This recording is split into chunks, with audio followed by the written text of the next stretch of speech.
우리 다니엘서 1장 17절부터 21절까지 말씀으로 함께 살펴보도록 하겠습니다.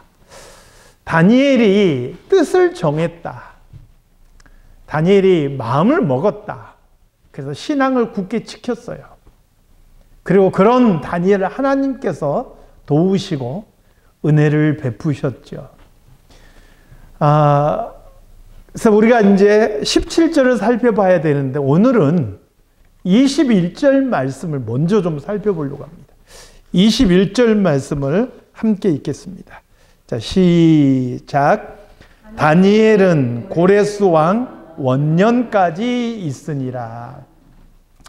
이 다니엘이 언제까지 바벨론에서 관원으로 있었느냐라는 것을 이야기하는데 고레스 왕 원년, 그 첫 해까지 있었다.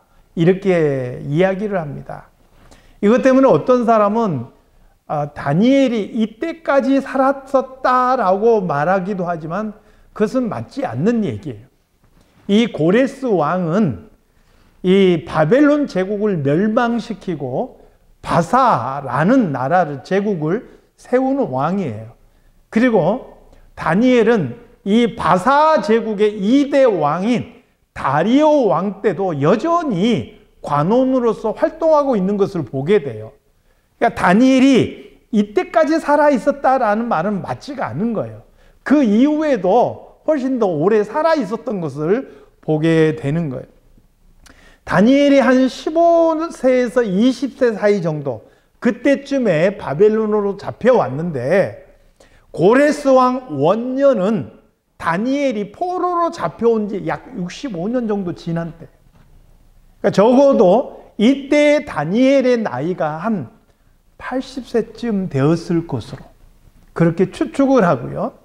바벨론 제국이 망하는 그 순간까지도 계속해서 다니엘은요, 바벨론에서 활동하고 있었어요. 그리고 놀랍게 바벨론을 멸망시켰던 고레스 왕과 그 다음에 그 일에 함께 동참했던 다리오 왕 때에도 여전히 그들에게 높이 증용받는, 쓰임받는 그런 사람이 된 것을 보게 돼요. 이것을 통해서 추측해 볼 수 있는 것은 다니엘이 고레스 왕과 또 다리오 왕과 바벨론 제국 당시부터도 밀접한 관계를 맺고 있었고 어쩌면 바벨론 제국의 멸망과도 깊이 관련되어 있다라고 추측해 볼 수가 있는 거예요. 그러면 고레스라는 사람이 물론 하나님께서 고레스를 통해서 이스라엘 백성들을 회복시키실 거라고 미리 예언하셨지만 정작 고레스라는 사람은 하나님을 믿지 않는 사람이에요. 이 사람이 왕이 되자마자 이스라엘 백성들을 포로에서 너희들 귀환해라, 고국으로 돌아가라 이렇게 선포했었던 그 이유가 무엇일까? 그것은 다니엘과 같은 사람이 있었기 때문에 가능하다. 다니엘의 역할이 있었다는 거예요. 그 모든 것을 주관하는 사람, 주관하시는 분은 하나님이시지만 하나님께서 누구를 사용하셨느냐? 다니엘과 같은 사람을 사용하셔서 고레스 왕을 움직이셨다 하는 거예요. 우리는 이제 이 점을 생각하고 17절 말씀을 한번 봅시다. 17절 말씀. 자, 시작. 하나님이 이 네 소년에게 학문을 주시고 모든 서적을 깨닫게 하시고 지혜를 주셨으니 다니엘은 또 모든 환상과 꿈을 깨달아 알더라. 하나님께서 다니엘과 이 세 친구에게 특별한 은혜를 베푸시는 것을 보게 되죠. 이들의 3년 동안 바벨론의 모든 학문으로 그들이 교육을 받게 돼요. 그런데 하나님께서 이 소년들에게 학문을 주시고 또 모든 서적을 깨닫게 하셨고 지혜를 주셨다라고 말씀하는 거예요. 이게 원문의 의미를 좀 더 직역하다시피 해서 번역을 해보면 이런 말이 돼요. 하나님께서 내 친구에게 기록된 서적에 관한 학문과 지혜에 있어서 완전하게 통달하게 하셨다. 이런 의미인 거예요. 기록된 서적에 관한 학문은 일종의 지식에 대한 거예요. 공부를 하는데 그 지식, 책을 읽는 족족 그것을 알고 습득하는 데 있어서 타인이 따라올 수 없을 만큼 뛰어났다라는 거예요. 책을 읽고 그 지식을 습득하는 것이 너무나 뛰어났다.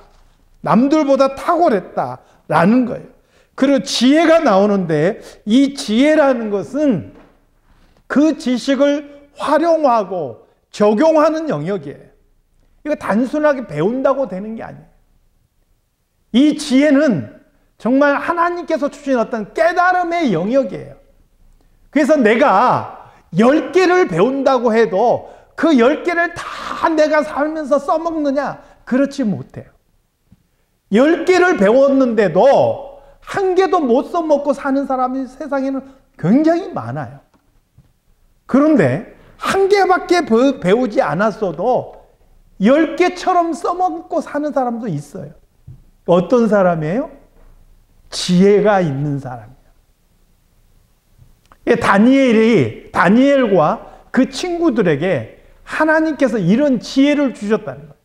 근데 앞에 보니까 10개를 배우고도 한 개밖에 못 써먹는 사람도 있는데 다니엘과 친구들은요, 탁월한 지식의 습득력도 갖췄는데 그 배운 지식을 어떻게 활용해야 될지, 그것을 통해서 어떻게 새로운 것들을 개척해 나가는지, 여기에 대한 지혜도 하나님께서 탁월하게 만들어 주셨다라는 거예요.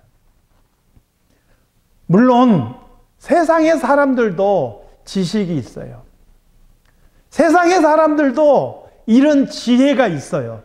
근데 그 지식과 지혜는 한계가 있어요. 인간이 노력해서 쌓을 수 있는 지식과 인간이 노력해서 쌓을 수 있는 지혜는 너무나 한계가 명확하다는 거예요. 그런데 하나님께서 주신 지혜와 지식은 정말 탁월하다는 거예요. 세상에 알 수 없는 그런 것들이 있다는 거죠. 잠언 1장 7절 말씀과 9장 10절 말씀을 차례로 한번 읽어보겠습니다. 잠언 1장 7절 말씀과 9장 10절 말씀. 자, 시작. 여호와를 경외하는 것이 지식의 근본이거늘 미련한 자는 지혜와 훈계를 멸시하느니라. 여호와를 경외하는 것이 지혜의 근본이요 거룩하신 자를 아는 것이 명철이니라. 아멘. 그러니까 지혜와 지식의 근본이 누구냐? 하나님이. 그 하나님을 경외하는 데서 이것이 나온다라는 거예요. 또 여기 명철이라는 말도 나오는데 이 명철이라는 말이 깨닫고 이해한다라는 의미예요. 영어로는 understanding이라고 썼어요. 이해하는 거예요. 깨닫는 영역이에요. 아무리 책을 읽어도 깨닫지 못하면 그게 지식으로 나가지 못하고 지혜로 나가지 못해요.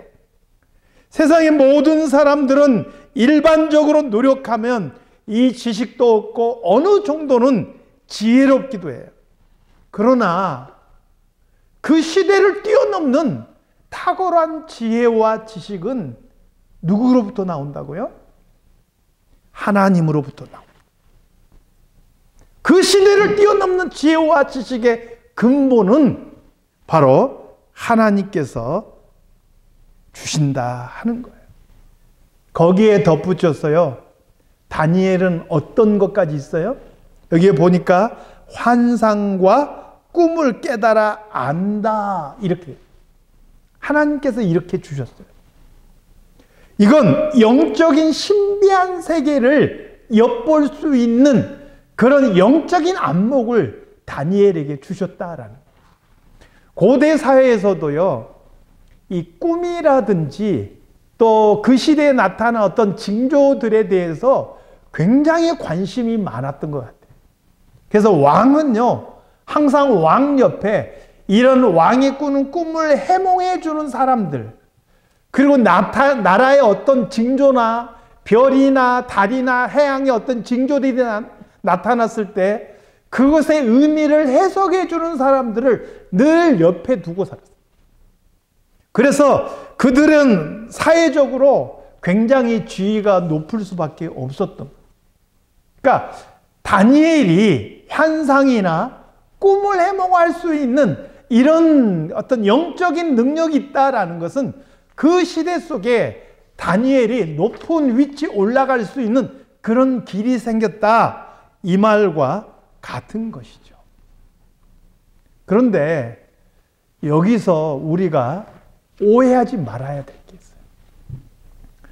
우리가 누구나 다니엘처럼 뜻을 정하고 우리가 신앙을 지키면 하나님께서 다 이런 지혜도 주시고 지식도 주시고 이런 영적 능력도 주시느냐? 꼭 그렇지는 않습니다.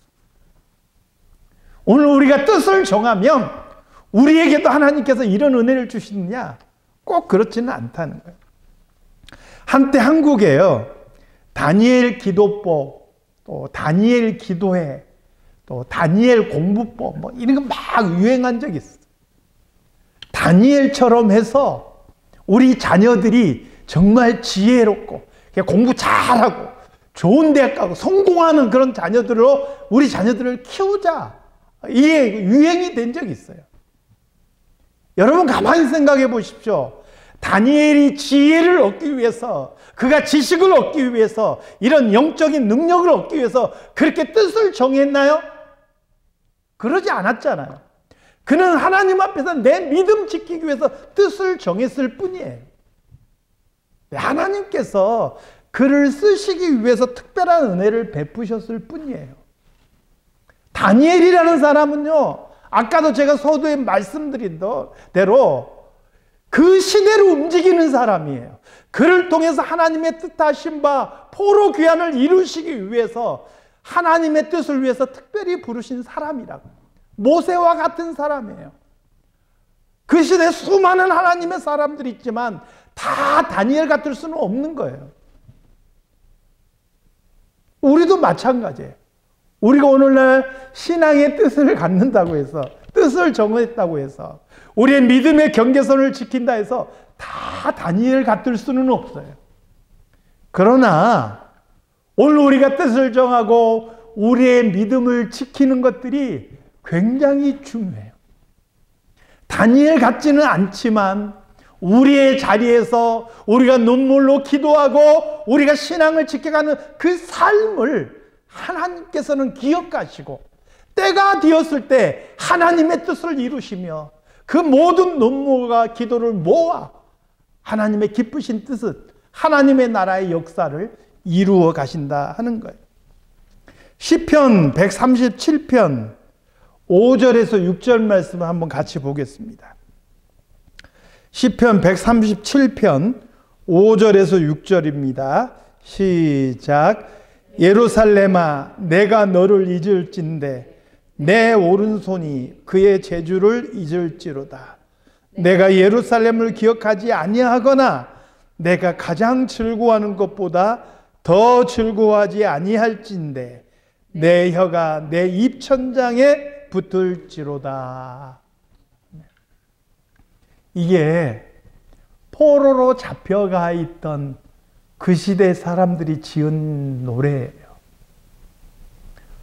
포로로 잡혀가서 그발 강가에 모여 사는데 이 바벨론 사람들이 이 이스라엘 포로로 잡혀온 사람들을 불러서, 야, 니네들 보니까 옛날에 그 예루살렘 성전에서 수금 켜고 노래하더라?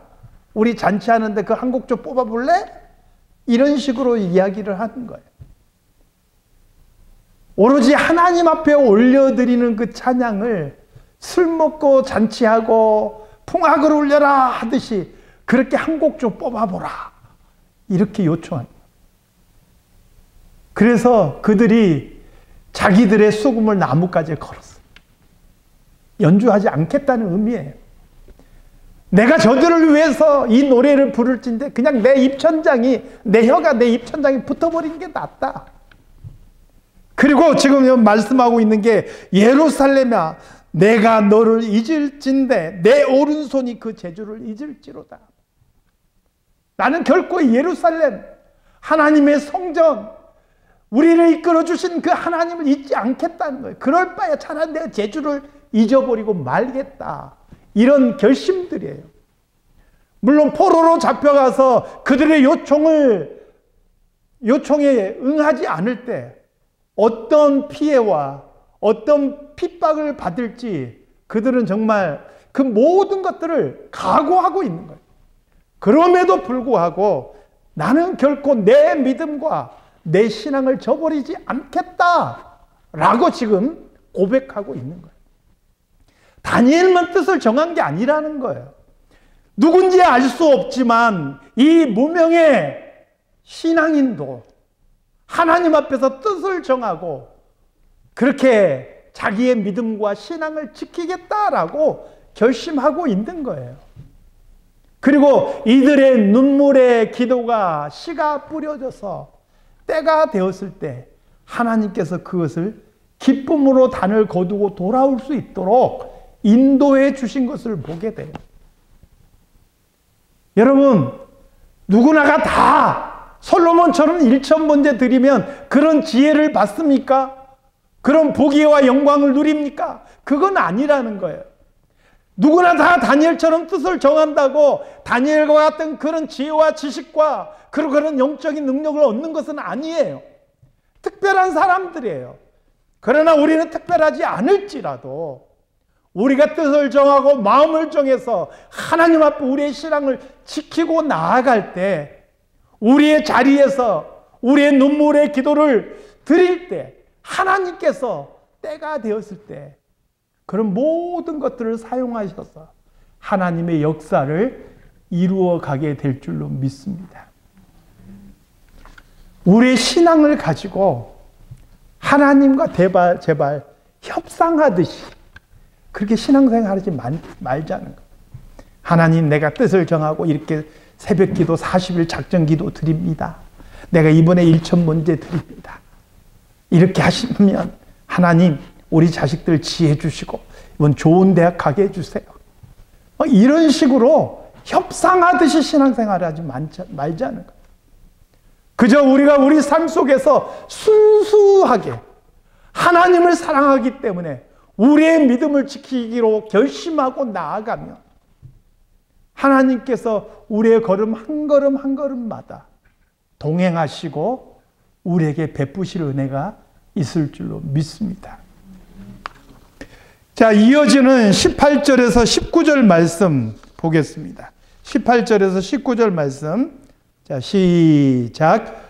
왕이 말한 대로 그들을 불러들일 기한이 찼으므로 환관장이 그들을 느부갓네살 앞으로 데리고 가니 왕이 그들과 말하여 보매 무리 중에 다니엘과 하나냐와 미사엘과 아사랴와 같은 자가 없으므로 그들을 왕 앞에 서게 하고, 그들을 불러들일 기한이 찼다라는 것은 처음에 이야기한 3년을 말하는 거예요. 3년 동안 교육하라. 이 3년의 기한이 다 찼다는 것이죠. 그리고 나서 그들을 다 불러서 느부갓네살 왕이 친히 면접하고 그들의 학문을 테스트해 보았다 하는 거죠. 그런데 왕이 여러 가지 질문을 해보고 테스트해 본 결과 다니엘과 세 친구 하나냐, 미사엘, 아사랴 같은 자가 없었다는 거예요. 그들의 지식도 그들의 지혜도 다른 소년들보다 훨씬 더 탁월했다는 거예요. 왜요? 너무나 당연한 거죠. 하나님께서 주셨어요. 세상이 준 게 아니에요. 그들의 노력에서 온 게 아니에요. 노력도 있었지만 보다 더 근본적으로는 하나님께로부터 온 지혜와 하나님께로부터 온 지식이기 때문에 함께 교육받은 그 어떤 소년들도 따를 수 없는 탁월함이 있었다 하는 거예요. 그러니까 왕이 몇 마디 나눠보니까 금방 아는 거예요. 그래서 그 네 사람을 특별히 왕 앞에 가까이 오게 해서 더 깊이 있는 테스트를 하게 된 거예요. 더 깊이 있는 테스트를 했는데 그 결과 왕이 확인한 게 있어요. 20절 말씀을 보겠습니다. 20절 말씀 시작. 왕이 그들에게 모든 일을 묻는 중에 그 지혜와 총명이 온 나라 박수와 술객보다 10배나 나온 줄을 아니라. 왕이 뭘 확인했어요? 그들의 지혜와 총명이 소년들, 같이 교육받은 소년들이 아니고 바벨론 땅의 그 당시 지식인들이라고 하는, 그 다음에 가장 지혜롭다고 하는 박수와 술객들보다도 10배나 더 나았다. 여기서 10배가 더 나았다라는 것은 진짜 10배를 의미하는 게 아니라 일종의 완전수예요. 그냥 그들보다 압도적으로 비교할 수 없을 만큼 뛰어났다. 이런 의미가 되는 것이죠. 여기에 보니까 박수와 술객이 나옵니다. 이 박수는 영어로 보니까 인챈터라는 말을 썼더라고요. 어떤 영적인 존재를 불러오는 거, 강림시키는 거예요. 그래서 어떤 영적인 신비한 일들에 개입하는 사람, 이게 박수예요. 우리나라에서는 뭐라고 불러? 이런 사람들을 무당이라고 불러. 그러니까 어떤 영적인 존재를 불러들여서 내 몸에 강림시키고 그걸 통해서 어떤 일들을 하는 거예요. 이걸 우리나라에서는 무당이라고 불렀고, 또 여기서 성경에서는 박수라고 이렇게 되어 있는 거예요. 술객은 매지션이에요. 마술사들이에요. 신약 성경이 나눈 동방 박사들이 이들의 후예일 것으로 그렇게 추측해 볼 수가 있어요. 이들은 당시 지식인들이고 가장 지혜로운 사람들이에요. 눈에 보이는 세상의 지식들만이 아니고 보이지 않는 세상, 영적인 세상의 지식에 대한 것도 알고 있는 사람. 그런데 다니엘과 이 세 친구들이 그들 모두를 압도하고 있었다. 느부갓네살 왕이 자신이 질문해보고 금방 그것을 깨달을 수 있을 만큼 그렇게 뛰어났던 사람들이라 하는 것이죠. 그리고 하나님께서는 이들을 통해서, 비록 이스라엘은 불순종해서 나라가 망하고 포로로 끌려가는 그런 비참한 상황에 이르렀지만 여전히 하나님 앞에서 믿음을 지키고 하나님의 뜻을 이루기를 원하는 그런 하나님의 사람들을 부르셔서 하나님의 나라의 역사를 이루어 가시더라.